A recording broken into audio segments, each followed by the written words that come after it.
Hear my train now? Oh, I'm gonna go ahead and call to order the April 27th, 2021 Carpinteria Unified School District Board meeting. Andy, can I get a roll call, please? All right. Aaron. Here. Sally. Here. Jamie Dimon. Here. Jamie Bray. Here. And I'm here. All right, great. And we have the flag behind Diana. If we can all rise, please. Ready? Begin. I pledge allegiance to the flag of of the the United States of America, to the republic for which it stands, one nation, under God, indivisible, with liberty and justice for all. Okay, moving along to item B2, the approval of the minutes. We are asked to approve the minutes of the regular meeting of April 13, 2021. Can I get a motion to approve? Move to approve. Second. Thank you. And roll call. Aaron. Aye. Sally. Aye. Jamie Dimon. Aye. Jamie Bray. Aye. And I'm aye. Item B3 is our consent agenda. Can I get a motion to approve? Move to approve. I'll second. Okay, any questions or comments on the consent agenda? Okay, Andy, roll call. Sally. Aye. Aaron. Aye. Jamie Dimon. Aye. Jamie Bray. And I'm aye. Item D1 is a student representative report. Do we have anybody here, Monica? I don't think we do. So she actually sent the report, but she's not able to join us because of sports. So go Warriors. Yeah. I'm going to be reading the report. Okay, great. Go ahead. So Carpinteria High School is the hub of activity. Athletics are in full swing. We are planning for an in-person prom, music production, band concert, award ceremonies, and graduation. Next week, advancement placement tests will begin and will end in late May. The students testing have already been informed of their test date and time. Carpinteria High School is also busy preparing for the end of the year activities, and an updated calendar of events was sent to all parents last week, and it will be updated weekly with new information.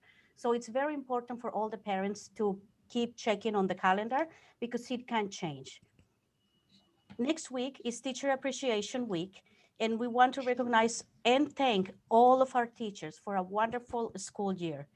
They are dedicated and constantly working to motivate all of the students and to help them do their best in their classes. So thank you. And that's it. Thanks, Monica.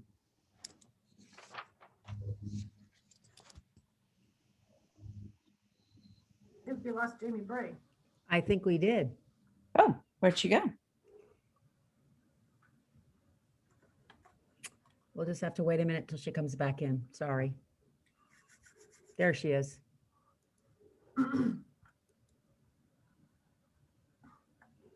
About that. Thank you, Jamie. I want to get back into in-person meetings. Okay, where did you finish your report, Monica? Yes, she did. She did. Okay, Yes, so we're on to the superintendent report. Diana? Thank you. So I'll begin with appreciation. Teacher Appreciation Week, or National Teacher Appreciation Week, is May 3rd through the 7th. It's a week-long celebration in recognition of the teachers and their contributions they make to education and society. It is always held the first week of May, and it provides an opportunity for the school committee and the school community to show their appreciation for all the hard work done by teachers. The Tuesday in Teacher Appreciation Week is designated as Teacher Appreciation Day. Our teachers deserve heartfelt gratitude for their continuous adaptation, creativity, and flexibility to ensure all students were successfully learning during this pandemic. Thank you, CUSD teachers. We appreciate you.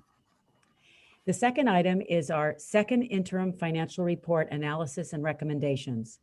As required by Ed Code Section 42131, Santa Barbara County Office of Education has reviewed the CUSD second interim financial report and has notified the State Department of Education and the State Controller that our district has filed a positive certification.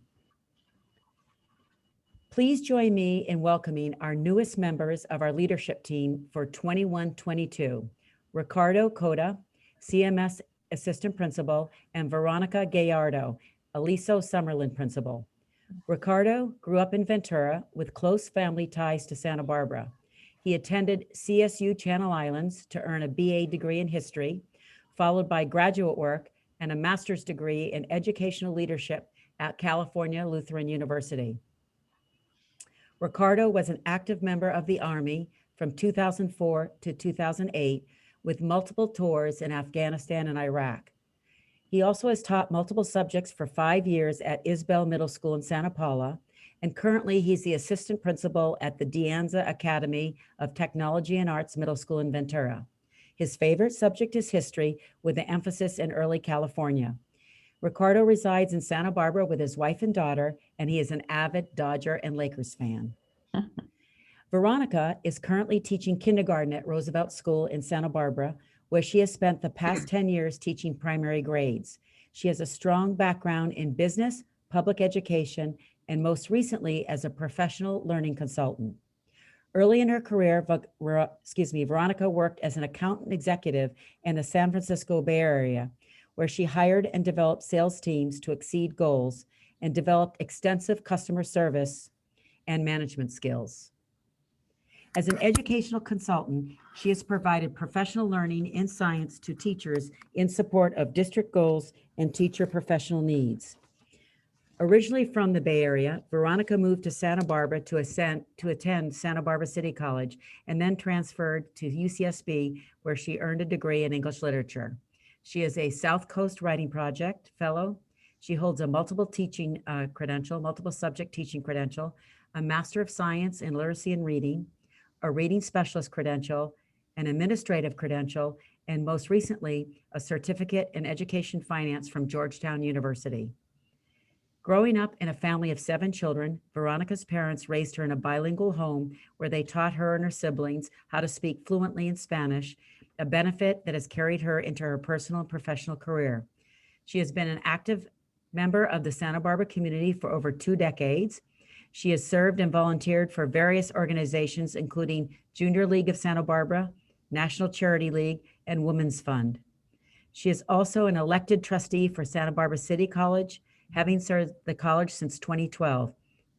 She currently resides in Santa Barbara with her husband and 2 high school children, a sophomore and a senior who will be attending nursing school in the fall. We are planning a June reception for the Aliso Summerlin communities and the board, and you'll be able to meet her.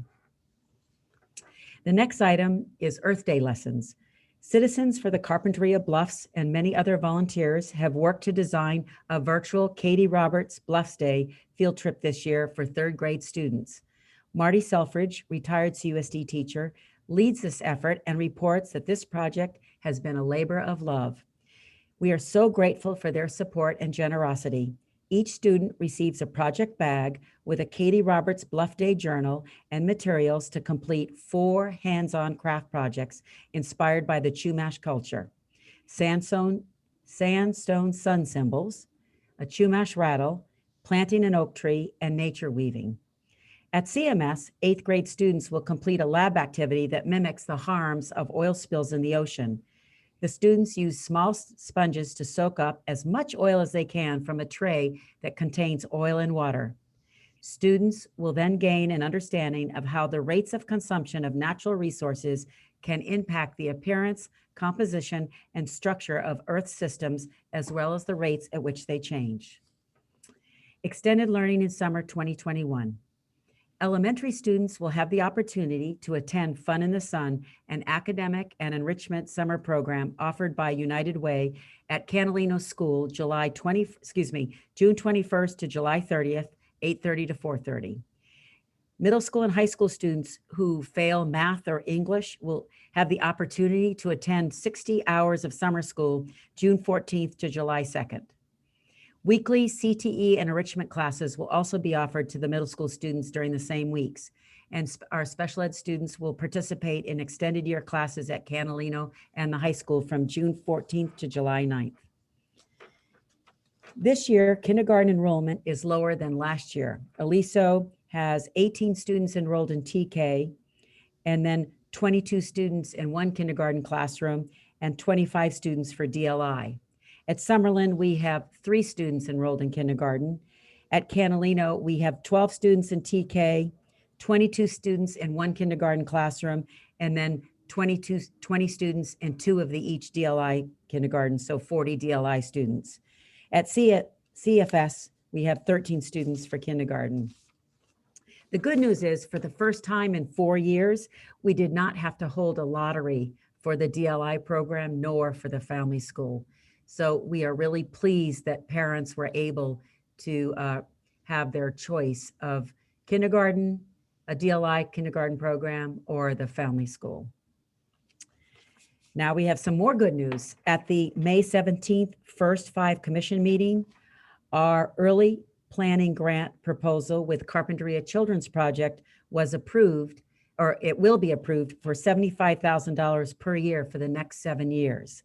The goals of the grant are to prepare Carpenter Valley children to enter TK and kindergarten ready for academic and social success, regardless of the challenges they face, and to provide and promote access to a strong network of resources that Carpinteria families need to thrive. The next item is also good news, and that is the USDA extends free meals through the next school year. The Department of Agriculture will continue reimbursing schools and childcare centers for free meals to all students, regardless of their income, through the 21-22 school year. This was announced on April 20th. Meal service waivers, such as the seamless summer option that made it possible for our district to distribute grab-and-go meals to students since we closed our schools in COVID-19, will be extended to next school year, according to the USDA news release. And the last item is regarding Measure U. Both Cindy Abbott and Dave Weniger are resigning and retiring. And so we wish them well for their retirement, and we thank them for their service during the Measure U projects. We are currently recruiting for a construction project manager and a staff accountant. Maureen Fitzgerald will assume the leadership for the Measure U projects. The CHS gym is near completion and several items are on back order, and they will not arrive until mid-May. All summer projects, the Aliso modernization, the CHS new administration building, and the Summerland rebuild, and the main exterior painting project, they're all on schedule and will begin in June and July. And during the summer, we will relocate Summerlin to the main school. And we are hoping to have a tour of the Measure U projects at the high school campus at the end of May. Thank you. Thank you, Diana. Looking forward to meeting the new principal and assistant principal. They sound really interesting. Does anybody have any questions for Diana before we move on? Okay, great. We're going to go ahead and move on to another presentation. This is from the AHA team. They are here to present the end of the year summary. You guys can take it away. So I'd like to introduce our wonderful AHA team, Melissa Lowenstein and Roxy Petty. And we are so grateful for their leadership as well as their staff, their facilitators that have worked with our district for more than 10 years in supporting students' growth in social emotional learning. And then in the last few years, they've really supported all the employees, particularly the teachers, in teaching social emotional learning. So we really appreciate both Melissa and Roxy and all the work AHA has done in our district. So thank you so much for being here tonight. And I know you're going to enjoy their presentation. Thank you. Thank you so much, Diana. I appreciate that. Melissa, if we can go to the next slide, please. All right. So hello, everybody, and thank you for having us with you this evening. My name is Roxana Petty. As Diana said, my name is Roxy. Everybody knows me by Roxy. I'm AHA's Executive Director. And with me today, Melissa Lowenstein is AHA's Director of Programs. I would like to start by sharing a message from Dr. Jennifer Freed, AHA's co-founder and current Chief Content Officer. She sends her deepest gratitude to Carpinteria Unified School District for being the most cooperative district implementing social and emotional programming over the 22 history of AHA.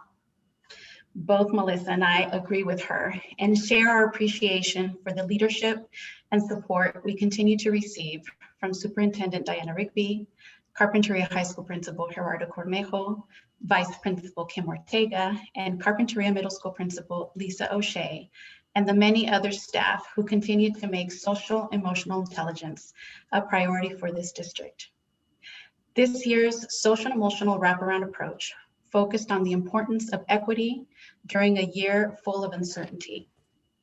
Thanks to our collaborative efforts this year, we have successfully served and inspired 944 students and educators, and educators, 6th grade and above with our hero assemblies, 203 students with our in-class and after-school programming, 95 educators and parents who participated in important social and emotional workshops. All of these individuals have enriched their knowledge in key areas of self-awareness, self-management, social awareness, relationship skills, and responsible decision-making, all of which have been known to help improve academic scores, mental health, and increase long-term success. And so the first screen here that you see will pretty much summarize what I just shared with you, which we're very proud of. And next, Melissa will kind of cover the next 2 slides. Thank you. Unmute. Hi. Yes, thank you, Roxy. So I'm just going to give you a quick rundown of the programs individually. And this slide deck is available to you to read through. There's a lot more content than you're going to want me to read out to you during this meeting. So I'm just going to sort of glide through and share first about CARP Middle School. We have the Connect to Thrive in-school program where we send a team of facilitators into Mr. Ethington's 5th and 6th period art classes. And we deliver a curriculum that's tailored for junior high students that focuses on SEL.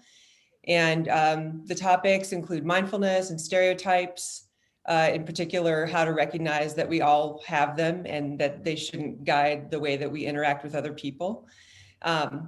Relationship repair, focusing and identifying on strengths, and emotional identification and emotion management, deep listening and replacing harmful rumors and gossip with positive gossip, AKA appreciation.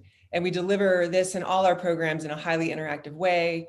We send in 4 or 5 facilitators so that we can have small group conversations about all the content that we cover. And Mr. Ethington has been a wonderful ally on that campus, participating fully and also threading the work that we do into his everyday work with his students. And then we have also this year, the first year of the Junior Peace Builders After School program at CARP Middle School, which is a sort of a more loosely structured group that provides support and also explores social emotional competencies and helps students develop their leadership skills with support from AHA facilitators. So that's Carpinteria Middle School. And then at Carpinteria High School, our longest lasting program in any school is the Get Focused, Stay Focused program, where we send in a team of facilitators and they work with a class, with Ms. Gill's freshman class over a period of 10 weeks. They visit once a week. And it's been very interesting on Zoom. We've had to really boil things down and really get efficient about delivering the content that we really feel is the most important. But we cover similar topics, all coming back to social and emotional competency, awareness of difference and equity, and being an ally. And again, those small group discussions are really the heart of that offering as well, with these really skillful facilitators who have a lot of training to be able to hold space for challenging conversations. And then in the after school program, that's an elective program. The students in the in-school program, then one part of the magic of that program is that if they're in Mrs. Gill's class, they're gonna have this program. And so there are kids who are gonna be drawn to the kind of work that AHA does and the conversations that we have. And there are others, maybe arguably those who need to be part of it more, who end up being part of those conversations because they're in that class. And it really has helped shift the climate of that school over the course of many, many years. Almost every student who goes through Carp High has this curriculum. And we hear, the word around everywhere is that Carp High has a wonderful climate and that students really feel a sense of belonging. And we like to think that maybe our work there had something to do with that. I know there are a lot of other factors, but that's our work there. And then please come back to the slideshow and read some of these testimonials because they're really wonderful and moving. Melissa, can we follow you with the slides? Because right now it's on the middle school slide. Oh, I'm changing them, but it's lagging. Oh, Yeah, I see. I apologize. It might not catch up. I might have to, how are we doing now? Not Are we moving. on We're testimonials? still at Not the middle moving? school. Still Mhm. Carp Middle School. Dang. Okay, I'm going to unshare. Thank you for letting me know. Sure. I'm sure you've all had this experience of the slideshow developing a mind of its own. Let's try again. How's that?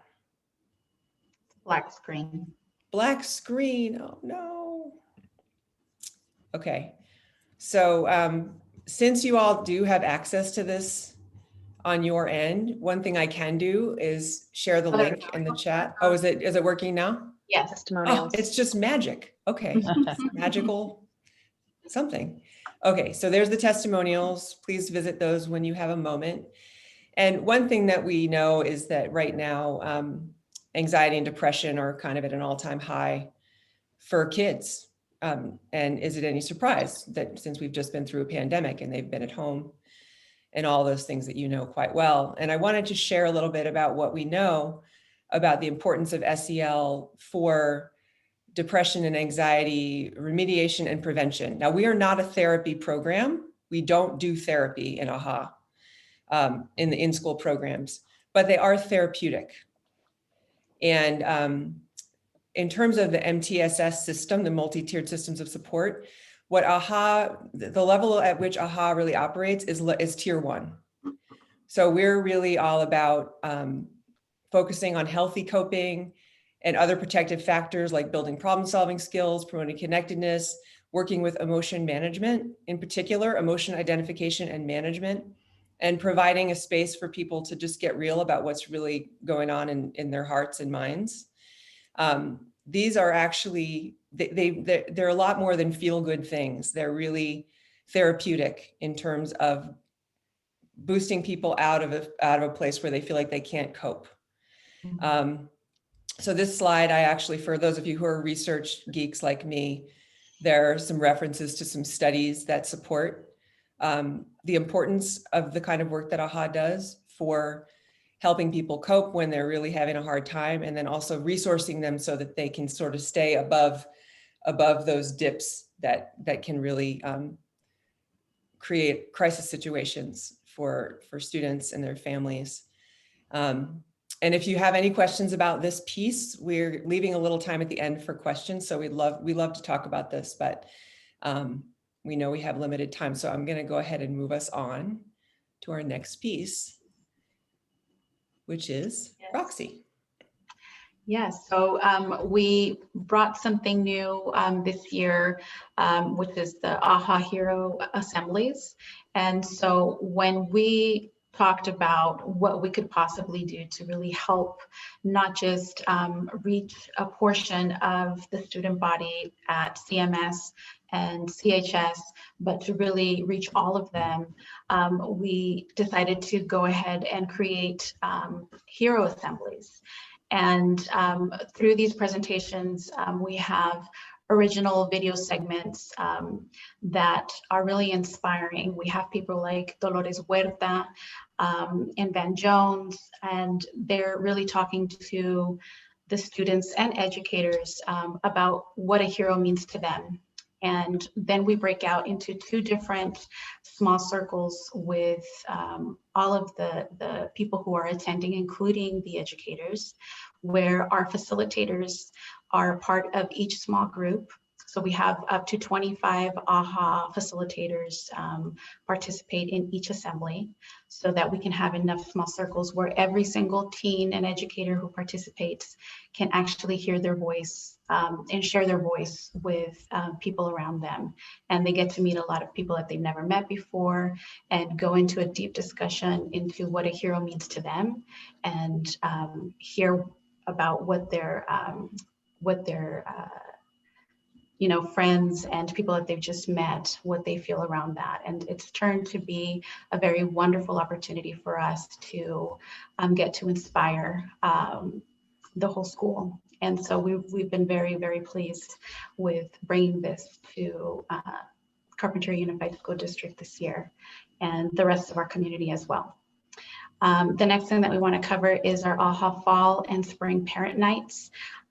These are, I love participating in them. I think Melissa will share the same sentiment. It's an opportunity as parents, because we are both parents, to be able to connect and to offer an opportunity of having a safe space where parents can vent a little bit of what they're going through and also get support. And so in each parent night, we do cover different areas. We have worked with covering anxiety and depression, for example, and in other opportunities we have covered how to repair, meaning how to be able to have a positive opportunity to reflect on something that we've done that's wrong, and what that means as a parent and a child in the relationship. And so things like that, we were able to go in depth and build our own relationships with your parents.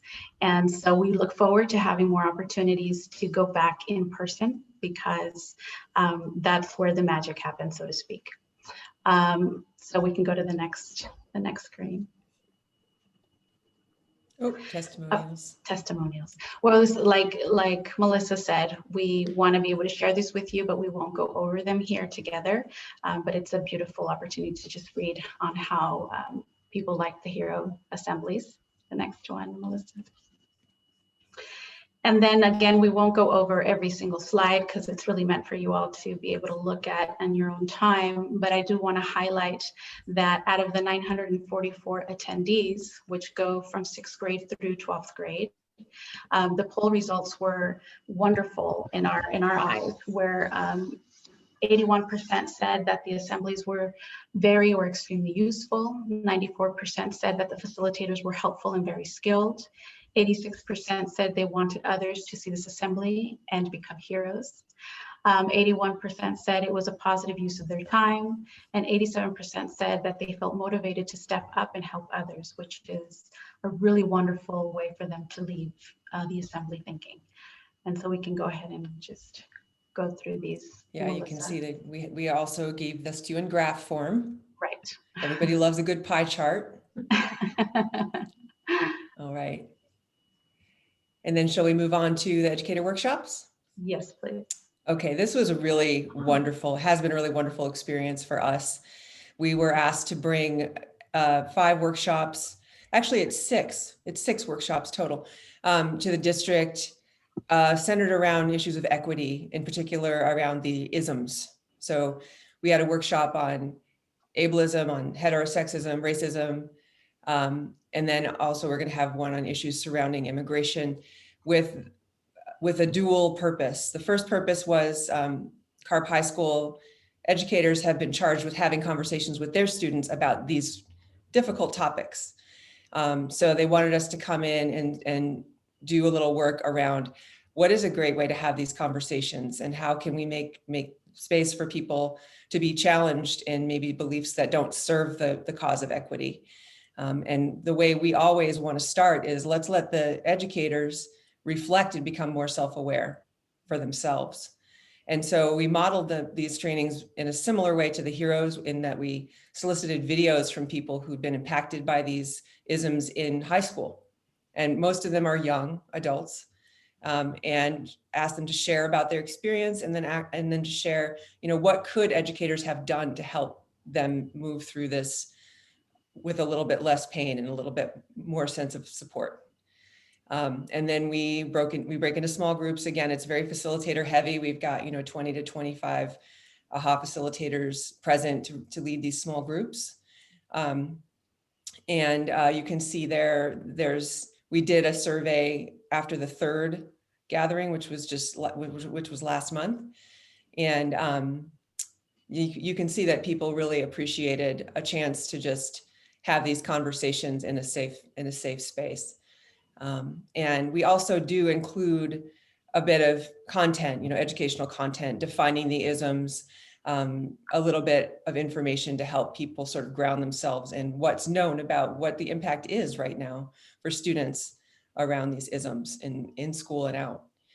So that's been a real privilege to have that time with CARP educators, and they've been really wonderful participants in that.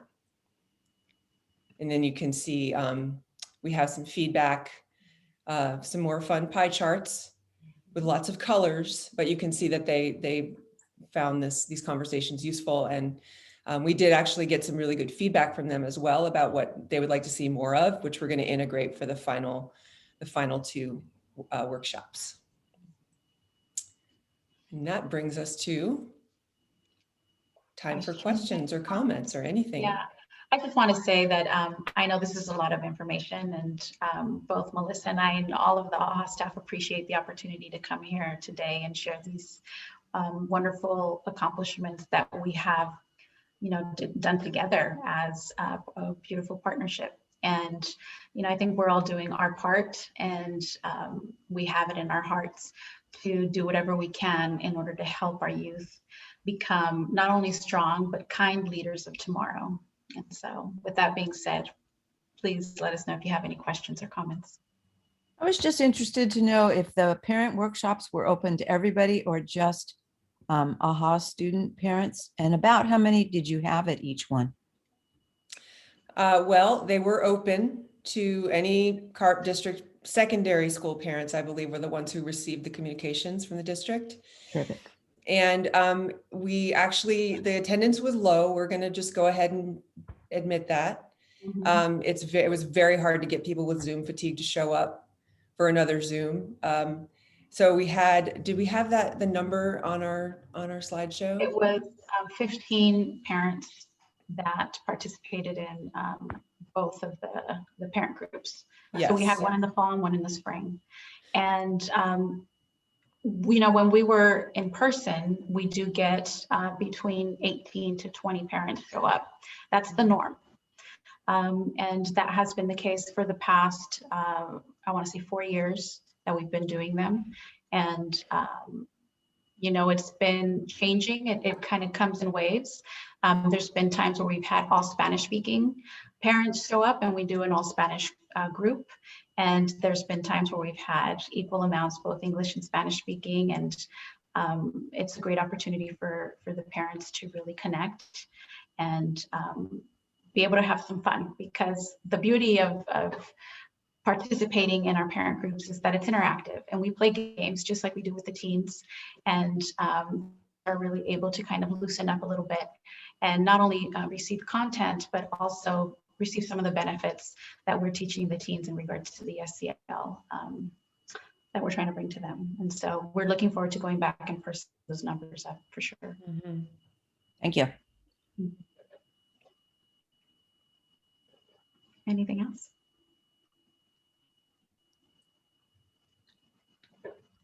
Well, thank you so much, Melissa and Roxy, for all the work that you've done for us, especially for this year. A really challenging year, and our students and teachers and staff really needed the additional support that you provided, and they definitely look forward to working with you and the facilitators around this content. It's really made a difference. So thank you so much for being such a valuable partner to our district. We really appreciate it. Thank Thank you. you so much. We appreciate it. You all have a wonderful evening. Thanks so much, everyone. Good Have a night. good evening. Good night. Good night. Bye.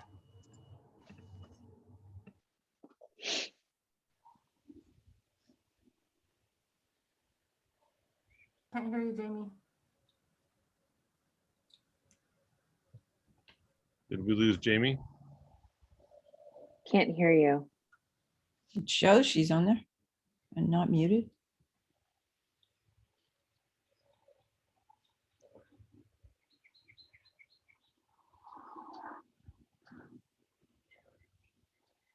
No. Can you hear me now? Yes. That was weird. Okay, we're back. Okay, so Monica, we have no public comment, correct, on unagendized items? We have no public comments on items not on the agenda. We have Perfect. on G2. All right, and we have no board policies to go over tonight. We'll move on to educational services. We have F1, the new Spanish curriculum. The board is being asked to approve the new Spanish curriculum. The current Spanish curriculum being used at CMS and CHS for the past 8 years is no longer in print and has become difficult to find replacement textbooks when needed. The new curriculum was selected with input from Spanish department faculty, and it's updated version of the curriculum currently being used. The cost is $134,528.84 and will be paid for with general funds in the fiscal budget 21-22. Can I get a motion to approve? Move to approve. I'll second. Any questions, discussion on that item? Okay, Andy, roll call. Aaron. Aye. Sally. Hi. Jamie Dimon. Aye. Jamie Bray. Aye. And I'm aye. Thank you. Moving on to business operations and facilities, we have agenda item G1 warrants. The board is being asked to approve the warrants for the period of April 9th, 2021 through April 22nd, 2021, in the amount of $438,196.22. Warrants are issued once a week on Thursdays. The report format shows check number, check date, payee, a brief description, payment comment, and check amount. Can I get a motion to approve the warrants? I move to approve the warrants. I'll second that. Thank you. Any questions, concerns? All right, Andy. Roll call. Sally. Aye. Aaron. Aye.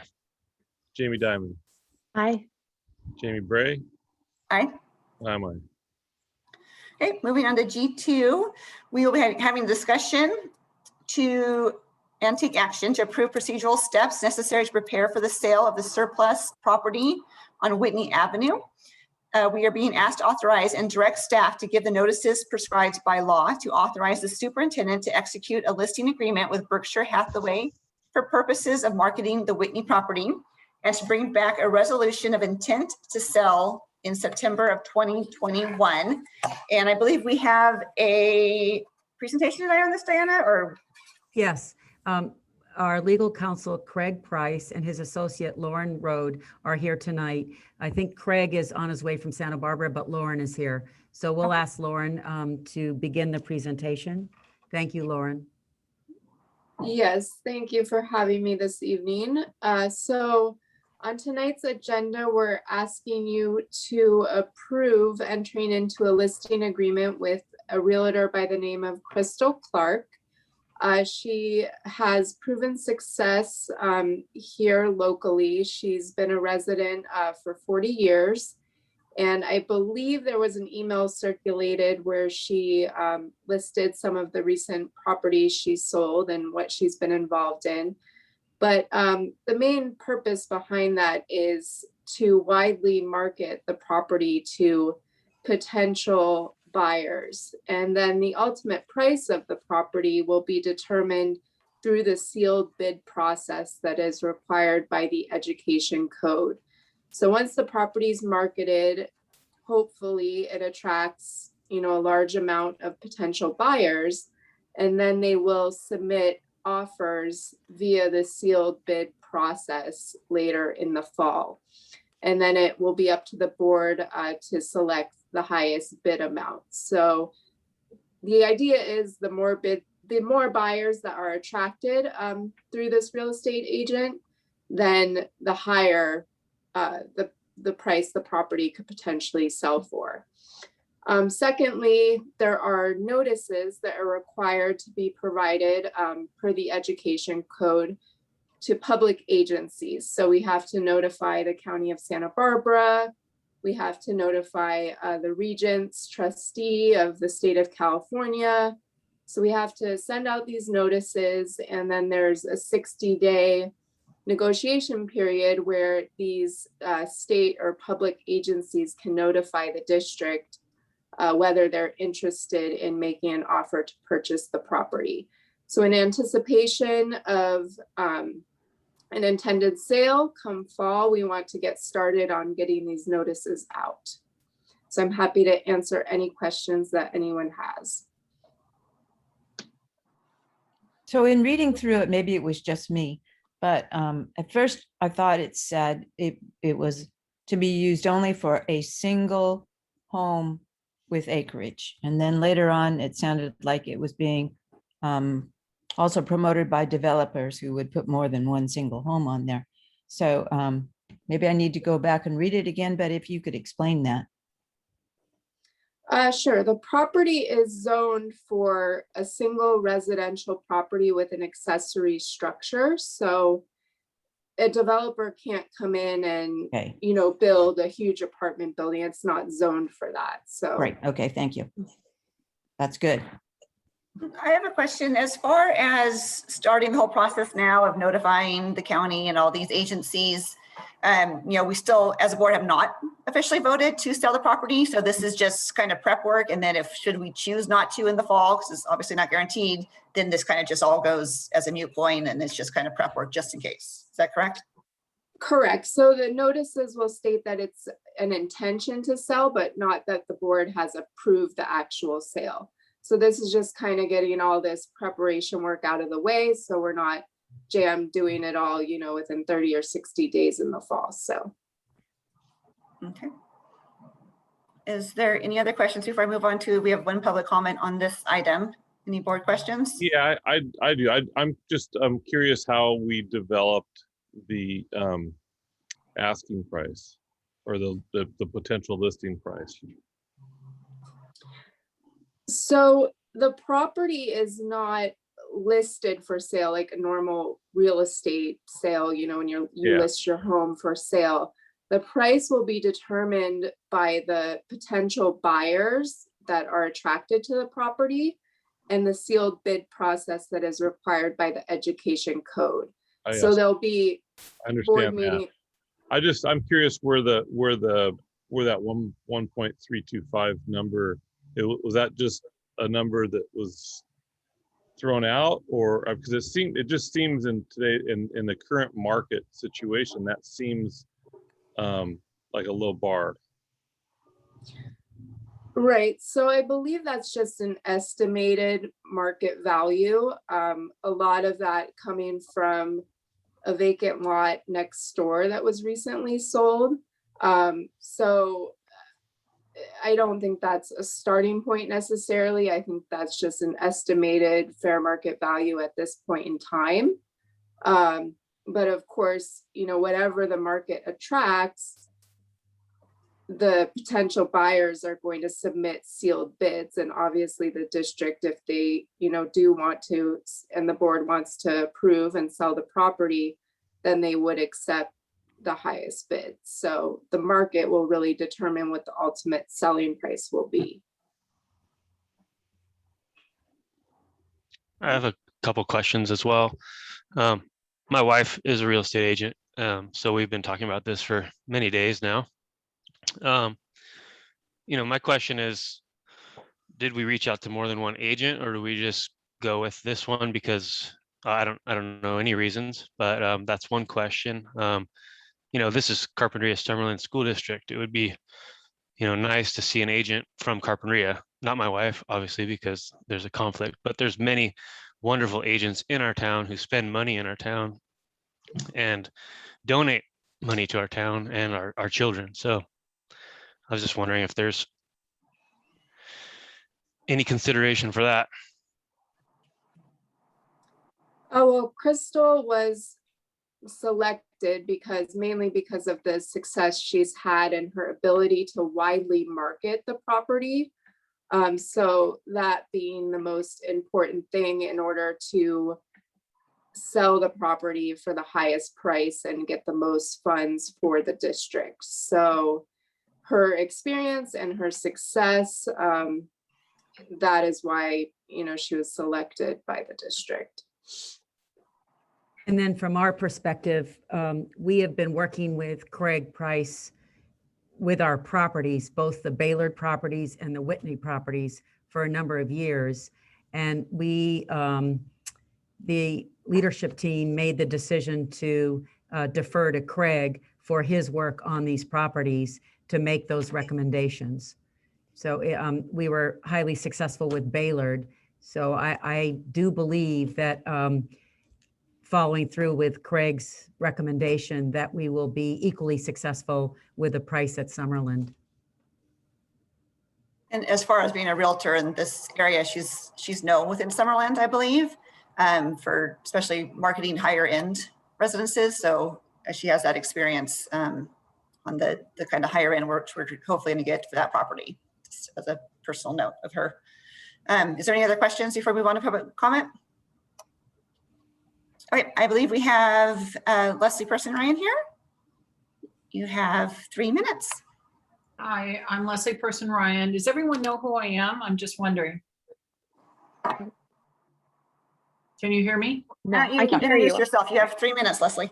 Okay, so we are the current leaseholders of the Summerland Farm property. We have this really cute kind of thing that says Save Summerland Farm. It's a website designed by Patagonia, who just came out in favor of us keeping the farm.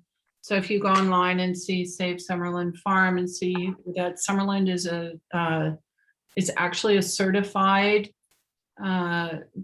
what they call a food desert, where Summerland actually is government certified that they don't have a grocery store. We don't have access to fresh food. And we're trying to solve the food desert. We're very interested in purchasing the property. We've reached out multiple times to the school district. We're trying to propose, the Ellen Fund just got involved with us, and they're wondering why the school district is not looking at it, looking at the price, seeing what they want, and turning around and saying, hey, this is a jewel that the school kids, first of all, we have educational videos, we do, and that was our first thing in our lease. It's that we will help educate the children as far as growing and agriculture. So if you go on the Santa Barbara Agriculture and Farm Education Foundation, you'll see multiple videos on how to grow pineapple. We have multiple videos coming up on different techniques, and it's all child specific. So one of the things we would love to do is reach out to the school district and say, hey, why are we not working together to save this as a very important resource for all children in Summerland and theoretically Carpinteria as well. We farm organically, we do non-GMO seeds, we have multiple crops up there, we have lima beans, oats, wheat, we have our corn. We grow 6 different types of corn, or 6 different colors of corn. We make them into corn chips and corn tortillas. If you haven't had them, you should run to the Sweet Will Farm Cart and get them. We're about to, the Santa Barbara Farmers Market on Saturday just accepted us. And we're probably this weekend or next weekend, we'll start with them.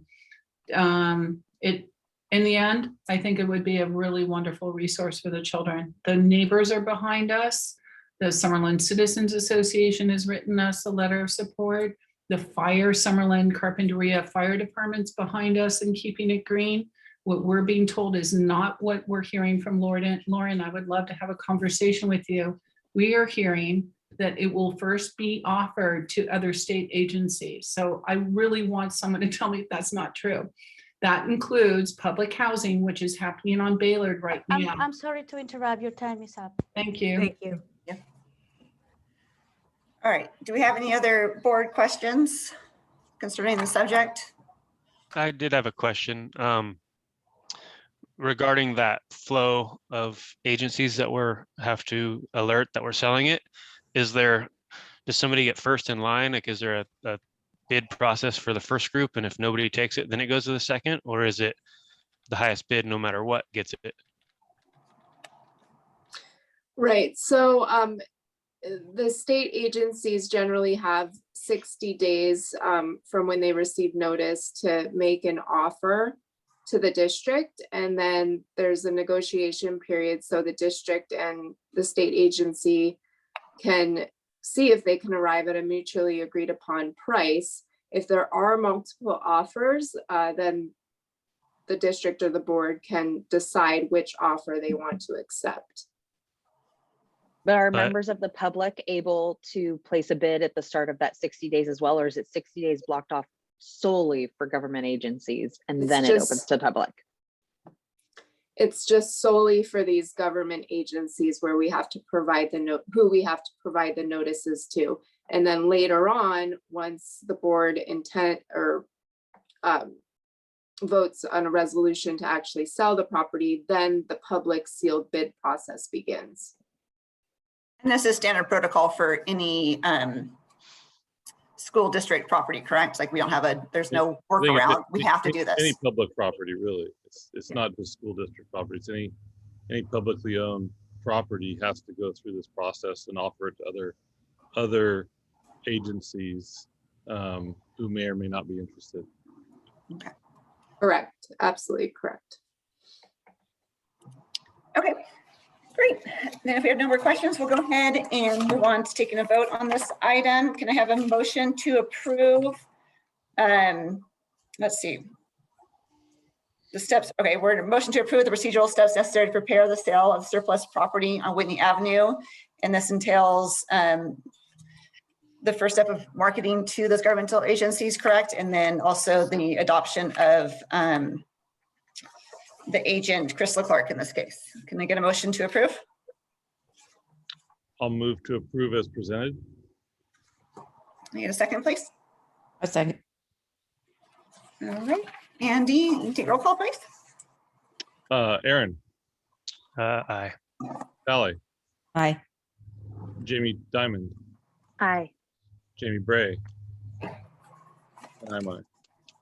Thank you. Moving on to H1. This is a proposal from Blue Space Interiors, a distributor for Kruger International KI for furniture at Aliso Elementary School Phase 3 modernization.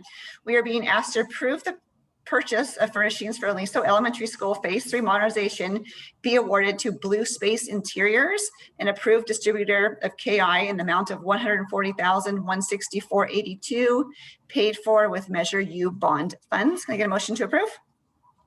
Move to approve. Second. And Andy, roll call. Sally, Aye. Aaron, Aye. Jamie Dimon, aye. Jamie Bray. Aye. I'm aye. Thank you. I1 is our personnel summary. We are being asked to approve the attached recommended personnel items. We have 5 new assignments, 3 resignations, and 2 retirements. Can I get a motion to approve? Move to approve. Second, Second. any questions? Yeah, I saw we have 2 nurses that are leaving us. Is that for the summer? Do we have somebody replacing those spots? The one nurse is leaving in May, and so we've already posted that position, and the other nurse is leaving at the end of the school year. So all the positions have been posted. Yes. Okay. And then I saw Miss Unra is retiring. Yes. And so I'm sure that's especially those that have been through the high school and the generations that have been there with her. I know she's a cherished member. We had the Cabana a couple years ago honoring her. So And I'm so glad we did. congratulations on retirement. Yeah. Yes. And it'd be hard to replace her. Yes, Well. of course. Well, Okay, Andy, roll call. okay. Jamie Dimon, Aye. Sally, Aye. Aaron, Aye. Jamie Bray. Aye. I'm aye. Okay, item I2, the board is being asked to adopt the initial proposal by the Carpinteria Association of United School Employees, or CAUS, to the Carpinteria Unified School District for the 21-22 school year. Fiscal implications are yet to be determined. Can I get a motion to approve? So moved. And a second? Is there any questions on this agenda item? Great. Andy, roll call? Sally, Aye. Jamie Dimon, Aye. Aaron, Aye. Jamie Bray, Aye. and I'm aye. Thank you. Item I3, the board is asked to approve the 21-22 school year declaration of need for fully qualified educators, CL 500 form, which is required by the California Commission on Teacher Credentialing, CCTC department. This annual declaration of need form allows the district to anticipate employing teachers for vacant positions who are not yet fully credentialed. Need a motion to approve? Move to approve. So I'll second that. Any questions on this item? Okay, Andy? Jamie Dimon, Aye. Aaron, Aye. Sally, Aye. Jamie Bray, Aye. and I'm aye. Thank you. Item J, board announcements. Do any board members have announcements this evening? I just wanted to bring up, we had somebody speak on public comment at the last meeting, asking us to adopt a resolution denouncing racism as a district. And I just wanted to bring up the fact that the board actually had done that last summer. So for those that were following and interested, it was done last summer. There's a board resolution that can be found on the district website. Thank you, Jamie. Any other comments? Nope. Okay, item K, board calendar. Monica, anything we need to be aware of? You're muted. Yes, I'm sorry. My computer was doing something weird. Yes, I just want to tell all the board members that on Monday, May 24th, you will be doing a tour through the CHS campus to see all the new modernization projects, like the new gym, the Student Success Center, and the back of the gym, you know, the locker rooms and everything. So Monday, May 24th. I'm sorry, you said it was May 24th? May 24th, Monday. Okay. I thought it was originally a different date. Is that? It had to be moved. Okay, that's Sorry. my daughter's birthday, so I don't know if I'll be able to attend, unfortunately. What But time, Monica? I'm sorry. What time? It's going to be at 5. Oh, Okay. All right, Monday, May 24th at 5 p.m. We'll see what we can do. Okay, and any future agenda items? Can you be recognized by the board? Great. Okay, I'm going to go ahead and adjourn tonight's meeting. Thank you guys very much. thank you. Thank you. Good Bye. night.